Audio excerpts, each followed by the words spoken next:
Hola, ¿qué tal? Bienvenidos a este tiempo que dedicamos a la salud. Hoy vamos a hablar de algo tan importante para nuestra vida como es la sangre que corre por nuestras venas y la importancia de que nos concienciemos todos en donar sangre. Saben ustedes que cada cierto tiempo se hacen llamamientos desde los bancos de sangre para que los donantes de determinados grupos sanguíneos se acerquen a las unidades de donación, bien sean las móviles o en los hospitales, a donar su sangre, porque hace falta para operaciones, para transfusiones, para diferentes causas relacionadas todas ellas con la salud. Y hoy queremos hablar de esto y de la importancia, como decimos, porque nuestra sangre, ese líquido que vemos tan rojo, tiene muchos componentes, todos fundamentales para nuestra vida y para nuestra salud. Alberto López es médico de familia, está aquí con nosotros un día más. Alberto, ¿cómo estás? ¿Qué tal? Muy bien, encantado de estar otra vez aquí. Decía yo que... Además con un tema tan vampírico, ¿no? Pues sí, hoy un poco, pero vampíricos en el buen sentido de la palabra, sentido. Mejor no puede ser, porque Alberto, decía yo, la importancia de donar, sí. Y ahí quizá, a pesar de que se hacen muchas campañas, se ha informado durante mucho tiempo de lo que es donar y lo que supone donar, todavía hay gente que le da un poquito de repelús, podríamos decir, y sin embargo el acto de donar es indoloro y no te supone nada, quiero decirte, no te trae ninguna contraindicación. Nada, y te da grandes satisfacciones, porque sabes que curiosamente la medicina avanza muchísimo, se ha llegado a sintetizar la insulina, cantidad de moléculas que tenemos nosotros en el organismo, ya la industria farmacéutica las sintetiza, pero fíjate, la sangre es incapaz, y es que es importantísimo, ¿no? Esos glóbulos rojos, esos glóbulos blancos que tenemos, esas plaquetas, es que no tiene sustituto y hay que donarlas, y sí, no duele nada, luego te dan un bocadillo. Cuando terminas de donar. Cuando terminas de donar. Y sí, es un acto realmente altruista. Porque puede donar cualquier persona mayor de 18 años. Exactamente. Creo que hay también un estándar de peso, pero bueno, esto es tan sencillo como que tú vas al banco de donación de sangre, a un hospital, a una unidad móvil de Cruz Roja, por ejemplo, de donación, y allí te dicen los requisitos, tienes que rellenar un formulario y además también creo que te hacen un análisis previo antes de donar. Claro, ¿no? porque antes, mira, la hepatitis, que ahora llamamos C, era la hepatitis no A, no B. Y entonces se transmitía porque no estaba identificado y se transmitía a través de la sangre y efectivamente ahora eso está ya muy protocolizado y entonces lo primero que hacen es coger tu sangre y analizar si tienes alguna infección de las que contraindican la transfusión, el VIH, la hepatitis y luego pues eso, te hacen ahí, tienes que tener un determinado índice de masa corporal, si estás muy delgadita, si estás muy... no puedes tener anemia, o sea que ellos ya te miran y te ven los análisis. Si realmente tienes anemia, pues no te la aconsejan, etcétera, etcétera. Bueno, además fíjate, es que estoy pensando que todos son ventajas porque no solamente ayudamos a otras personas, que eso es importantísimo, lo que decía Alberto, te sientes mejor, sino que es que además, oye, te sirve para hacerte tú también un chequeo, porque cuando te hacen esa analítica te van a decir si tienes colesterol, si tienes azúcar, que vale que te lo puede decir tu médico, pero de esa manera, oye, pues ya de paso una revisión un poco general. Porque... Y sí, y yo te diría que todos, independientemente del grupo que tengan, todos hay que donar sangre porque cualquier sangre es útil y mira, continuamente hay requerimientos, ¿no? Sí, es verdad. En los hospitales no sé qué, falta sangre, pero de luego, si encima eres O negativo...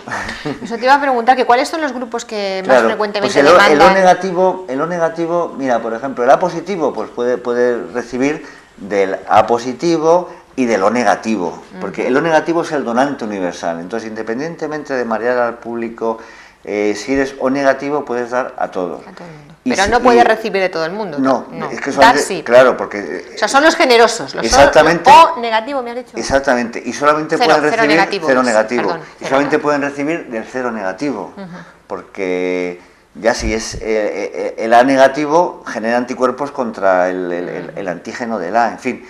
Es el donante universal y no puede recibir más que... Es el generoso, el cero negativo, que puede donar a todo el mundo. Exactamente. El AB negativo puede recibir de todos, ¿no? Porque ese digo, el AB positivo puede recibir de todo. Pero bueno, independientemente de los grupos, siempre va a haber un receptor que agradezca el que cualquier persona de sangre. Y desde luego, si esa persona es un cero negativo, sabe que va a poder dar a cualquiera. A cualquiera. Bien. Bueno, pues dicho esto, yo quería hoy, que estamos hablando precisamente de la importancia de la sangre, recordar que, claro, nuestra sangre, como decía antes, está compuesta, tiene componentes diversos, los más conocidos, Alberto: glóbulos blancos, glóbulos rojos. Exactamente. ¿Que sirven para qué cada cosa? Vamos a recordar. Venga, vamos a hacer un poco de didáctica hoy. Exactamente. Pues mira, los glóbulos rojos para lo que sirven es para llevar el oxígeno a todos los tejidos. Y entonces tiene una molécula que es la hemoglobina, y que es la que se encarga de coger el oxígeno y transportarlo a diferentes tejidos. Y es la que define el nivel de anemia. Entonces la gente dice, tengo un poquito de anemia porque tengo pocos glóbulos rojos. Pues no, la anemia se define por la hemoglobina, porque puedes tener, puedes tener pocos glóbulos rojos, pero ser muy grandes y llevar mucha hemoglobina. Ajá. Y entonces pues dices, bueno, tengo solamente, en lugar de tener 4,5 millones, tengo 3,5 millones, pero como son muy grandes, tienen mucha hemoglobina y transportan más. O sea que lo que define la anemia es la hemoglobina. Glóbulos rojos, la función es llevar oxígeno en sangre. ¿Y el glóbulo blanco es el que aporta las defensas al organismo? Exactamente. El glóbulo blanco, pues hay muchos glóbulos blancos. Están los linfocitos, los eosinófilos, los leucocitos, ¿no? Los basófilos. Y entonces cada uno tiene una función. Pero sí, básicamente, sobre todo los linfocitos, de lo que se encargan es de las defensas. Y entonces la defensa inmediata, que cuando llega cualquier bacteria, cualquier virus, pues van a ir los linfocitos. Y luego la defensa un poquito más elaborada de otro tipo de linfocitos que segregan anticuerpos.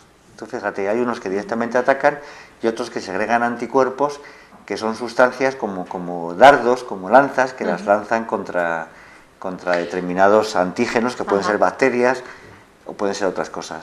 Que sí, que detectan como organismo extraño. Y entonces luchan contra él. La verdad es que nuestro cuerpo es como sí, tiene una inteligencia máquina suprema. Perfecta, es cierto. Sí. Esos son los glóbulos blancos, llamados también leucocitos, ¿no? Exactamente. Leucocitos. Y la fórmula leucocitaria, que a lo mejor ustedes han escuchado alguna vez, es que tiene la fórmula leucocitaria algo que está alterado tal. Pues eso es lo que nos decía Alberto, que a lo mejor los linfocitos están altos o bajos, o los basófilos. Exactamente. Bueno, pues glóbulos blancos, oxígeno al organismo, glóbulos rojos, oxígeno. Vamos a liarnos, glóbulos rojos, oxígeno al organismo, glóbulos blancos, las defensas.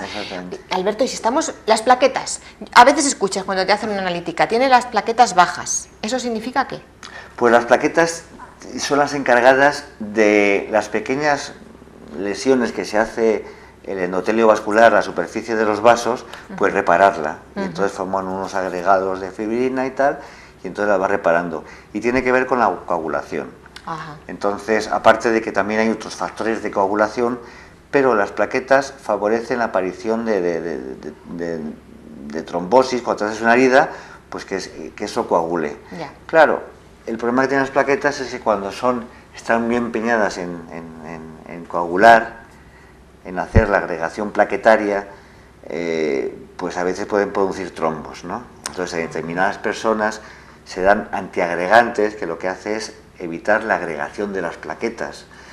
Y bueno, pues ya si has tenido un infarto, si has tenido un ictus, pero bueno, digamos, sin meternos en patologías, lo que hacen es favorecer pues el que no se produzcan erosiones y cosas que puedan hacer perder la sangre, y que los vasos vasculares, los vasos, estén suficientemente íntegros. Vamos, que si yo me hago una herida porque resulta que me hago un raspón aquí o me corto con un cuchillo, me va a salir sangre, pero lo que permiten las plaquetas, si funcionan bien, es que no me dé sangre, sino que esa sangre se corte en un tiempo, si no es una herida muy, muy profunda, pues razonablemente corto, y ya está. Exactamente. Y no haya mayor esas plaquetas problema. Y otros factores, otras proteínas que están por ahí circulando, que son factores de coagulación y que también van como urdiendo una tela cuando hay una alteración, y van como haciendo taponando la herida. Taponando la herida, así para ser muy prácticos. Exactamente.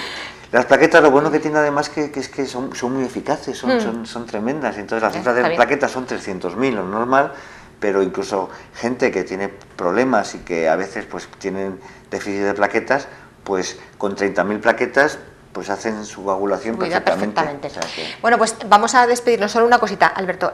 También por la analítica, cuando nos hacemos una analítica de sangre, se pueden ver otras cosas, como por ejemplo, o al menos nos pueden alertar de otras cosas, como por ejemplo, que pueda haber, pues no sé, algún problemilla en el riñón, en el hígado. Eso también se puede ver, ¿no? Sí. Eso ya no son la fórmula sanguínea, pero eso son ya los nutrientes, claro. La sangre sirve para dar vida a todo el organismo, a todos los tejidos. Y básicamente, ¿qué necesitan los tejidos? Pues necesitan proteínas, necesitan grasas, el colesterol, los triglicéridos, y necesitan hidratos de carbono, la glucosa, todo eso va a través de los fluidos. Necesitan oxígeno, y ahí pues la sangre aporta con sus glóbulos rojos el oxígeno. Y luego, pues un montón de factores del metabolismo que también van por la sangre.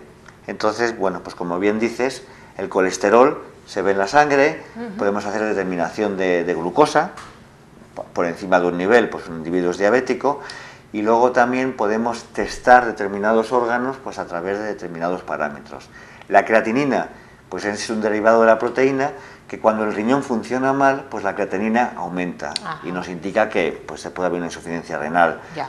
Luego hay una serie de factores metabólicos que tienen que ver con la transaminación de determinados nutrientes o sustratos. Esos son las transaminasas altas. Exactamente. Problema de riñón. Esa transaminación se hace en el hígado. Y entonces perdón, del hígado entonces. Claro, eso del hígado. De hígado. Entonces cuando las transaminasas están altas, pues es señal de que el hígado está funcionando un poquito mal. A veces la bilirrubina, eso que cantaba también Juan Luis Guerra, pues también la bilirrubina es un pigmento fruto de la destrucción de los glóbulos rojos y que por una ruta metabólica se echa por el hígado. Cuando el hígado funciona mal, pues la bilirrubina sube. Sube no solamente cuando estás enamorado, como decía Juan Luis Guerra, sino cuando falla el riñón. O sea, y todas esas cosas se pueden ver en la sangre. Es muy curioso que haya ese equilibrio perfecto de todo en el organismo. Exactamente. Y que tengamos la posibilidad de ver determinados factores alterados. Sí. La verdad es que sí, es un análisis de sangre para los doctores, para los que saben de esto, es pues eso, un mundo por descubrir en cada paciente, ¿no? Porque tiene muchos puntos, como ven ustedes, que analizar, y lo hemos hecho de forma muy somera y por encima, pero para hacer un acercamiento más próximo a algo que, como decía Alberto, la sangre nos da vida al ser humano, y también nosotros con la sangre, cuando donamos, damos vida. Por eso desde aquí, Alberto, muchísimas gracias por haber estado con nosotros. Y yo creo que me parece que ha sido especialmente oportuna la sesión de hoy, porque yo creo que sí, la elección del tema. Te felicito, Pilar. Pues gracias, ha sido una elección conjunta, que lo sepan ustedes, y como digo, aprovechando todo lo que nos ha contado Alberto, pues volver a recordar la importancia de donar, que es fácil, que es indoloro y que todos tenemos que animarnos. Así nos despedimos. Gracias.